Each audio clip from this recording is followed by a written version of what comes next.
ആമേൻ. സ്നേഹമുള്ളവരെ, നമുക്കറിയാം ജൂലൈ 13 റോസാമിസ്റ്റി മാതാവിൻ്റെ തിരുനാളാണെന്ന്. യൂട്യൂബിൽ ഞാൻ ഞായറാഴ്ച തന്നെ അതിൻ്റെ വിശദമായ വിവരങ്ങൾ ഇട്ടിട്ടുണ്ട്. നിങ്ങൾ പലരും കണ്ടു കാണില്ല എന്ന് എനിക്കറിയാം. അതുകൊണ്ടാണ് വീണ്ടും ഇവിടെ ആവർത്തിക്കപ്പെടുന്നത്. 13 ദിവസം നമ്മൾ പ്രാർത്ഥിച്ച് ഒരുങ്ങണം. അതിന് കൃത്യമായിട്ട് പ്രാർത്ഥന, ഓരോ ദിവസത്തെ പ്രാർത്ഥന ഞാൻ ഇടുന്നുണ്ട്. നിങ്ങൾക്ക് ആർക്കെങ്കിലും ആവശ്യമുണ്ടെങ്കിൽ ഫാദർ രഞ്ജിത്ത് തത്താണിക്കൽ CMIU അല്ലെങ്കിൽ കൂക്ഷേപ്പട് മിനിസ്ട്രീസ് കുന്നങ്ങൾ അടിച്ചു കൊടുത്താൽ ഓരോ ദിവസത്തെ പ്രാർത്ഥനകളും അതിനകത്തുണ്ട്.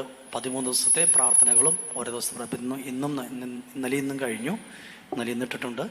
അപ്പോൾ അത് കിട്ടും. നിങ്ങൾക്ക് ചെയ്യേണ്ടത്, ഈ ദിവസങ്ങൾ നിങ്ങൾ ചെയ്യേണ്ടത് 1 മുതൽ 10 വരെ, ഇപ്പം ഇന്നലത്തെ ദിവസം കഴിഞ്ഞു, ഇന്നു മുതൽ ചൊല്ലിയാൽ മതി. മറിയത്തിന് സ്തോത്രഗീതം 13 പ്രാവശ്യം ചെല്ലണം.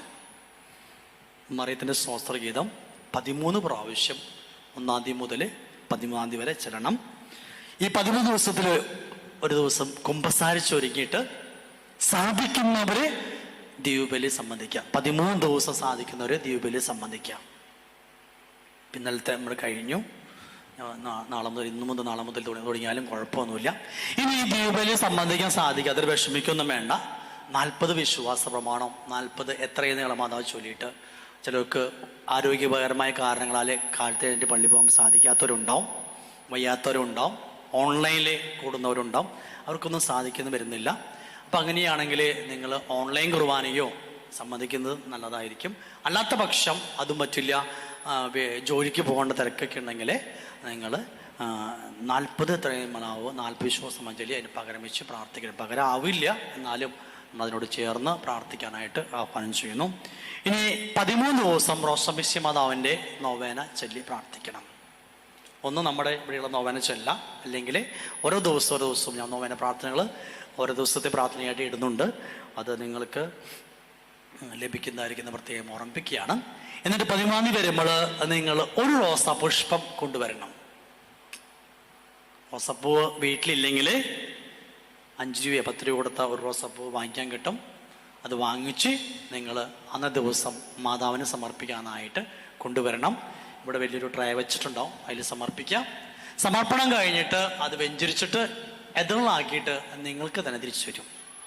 നിങ്ങൾ വീട്ടിൽ കൊണ്ടുപോയിട്ട് ഒത്തിരി അഭിഷേകമാക്കി മാറ്റുവാനായിട്ട് പ്രാർത്ഥിച്ച് ഉണക്കി വെളിച്ചെണ്ണയിലോ അല്ലെങ്കിൽ വെച്ച് പുരട്ടി നമുക്ക് പ്രാർത്ഥിക്കാം.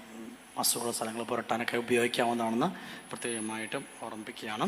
അതിന് പ്രത്യേകമായിട്ടും അച്ഛനെ ഓർമ്മിപ്പിക്കുകയാണ്. അതുപോലെ തന്നെ നിങ്ങൾ ദിവസം പ്രാർത്ഥിക്കുമ്പോൾ പ്രത്യേകം പ്രാർത്ഥിക്കേണ്ടത് വിവാഹം കഴിയാത്ത, വിവാഹ തടസ്സമുള്ളവർക്ക് വേണ്ടിയിട്ട് പ്രാർത്ഥിക്കുക.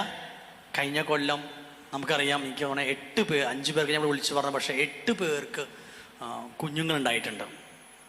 കഴിഞ്ഞ കൊല്ലം നമ്മൾ നോവേന ചൊല്ലി പ്രാർത്ഥിച്ചിട്ട് റോസാമിസ്റ്റി അവിടെ 8 പേർക്ക് കുഞ്ഞുങ്ങളുണ്ടായിട്ടുണ്ട്. അതിലെല്ലാം പ്രസവം കഴിഞ്ഞിട്ടുണ്ട് അപ്പോൾ അത് പ്രത്യേകം പ്രാർത്ഥിക്കുക. കുഞ്ഞുങ്ങളില്ലാത്ത ദമ്പതിമാർ പ്രത്യേകം പ്രാർത്ഥിക്കണം.